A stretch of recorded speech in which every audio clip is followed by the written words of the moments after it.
Welcome back to Athletic Everyday, day number 181. Low body workout, last one of the week. It doesn't really feel like a Sunday. I feel like I've kind of lost track of what day of the week it is now that I don't work anymore. But I am really starting to make the most of this time. I'm really enjoying owning every single hour of my day, being able to choose what I decide to do with it. Today was a pretty eventful day, actually. This workout was kind of rushed because my brother just phoned me up like about an hour and a half to 2 hours before this workout, saying, "Oh, you want to go kayaking with me?" And I was like, "Yeah, sure, why not?" By the way, we're going at 2:30, so I was like, "Okay, I've got an hour to get this workout in." So it was a little bit rushed, but as you guys know, those of you that regularly watch the channel, sometimes it's good to have a time limit on a workout. So it means that, well, on one side of it, you might say it's a bit rushed, but on the other side of that coin is that you have more intensity to do the workout. You're sort of trying to get the workout done, and you're trying to get the most effective things in the shortest space of time. So you really have to trim the fat, and you don't have to do all the necessary all the unnecessary or the less bang for your buck exercises. So what I was focusing on today was obviously my dynamic warm-up, but then I moved into doing bounding. I did probably a total of 5 or 6 bounding drills, like top sets, I guess you could call them, like the high intensity bounding. And then I did 4 sets of 20-meter sprints. So again, minimal effective dose, just getting the high intensity work in first, explosive full body compound movements, focusing on high stimulus, high output movements. And then from that, I moved into doing some dunks and some front squats. And because I was kind of strapped for time, I ended up supersetting the front squats with the dunks. Now, I wasn't originally intending to do this, but it actually worked out pretty well. I think that there was definitely some sort of post-activation potentiation going on there. Those high threshold motor units that I would have activated from the front squats, especially in those heavier sets.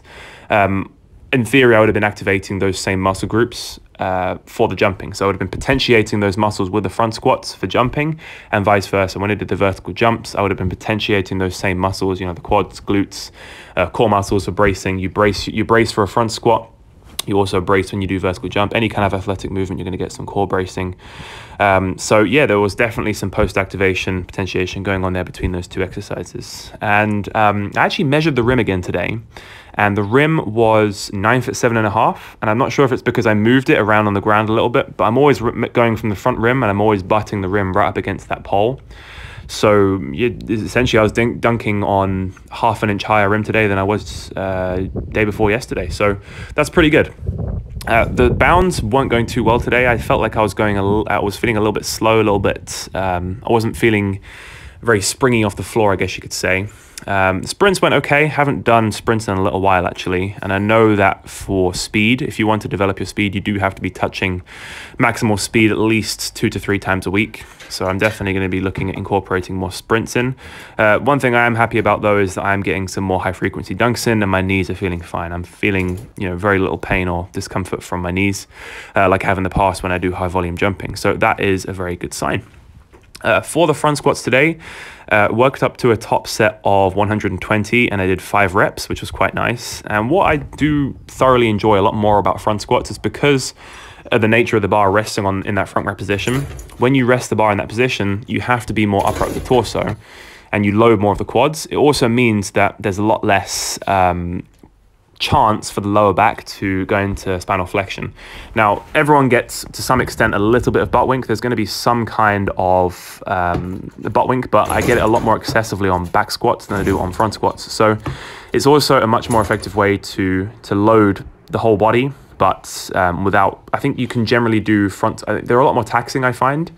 But what I like about front squats is that they're a lot less taxing on my low back. It's a lot more sort of staying upright with the upper and mid, the thoracic spine, maintaining that stability there, as opposed to, for me, when you're more pitched forward with the torso angle on the back squats, I generally tend to find that that's a little bit more taxing on the low back as front squats are.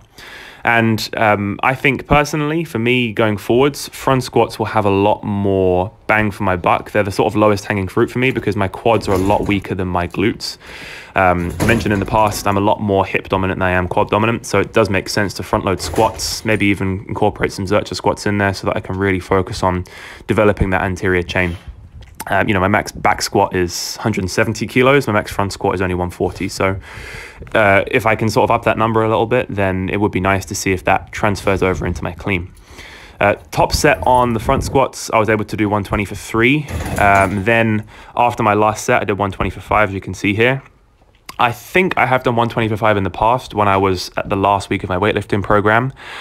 Form wasn't too bad, actually. Felt like, especially when I get heavier and heavier with front squats, I do get a little bit of rounding through that thoracic spine, but I'm able to maintain a mostly vertical torso angle. You know, as I said, I'm hip dominant. I tend to want to load my hips by shooting my hips back, but overall, for a set of 5, the last couple reps, this was not too shabby at all. All right, guys, that is pretty much it for me today. Thank you very much for watching, and I will catch you in the next one.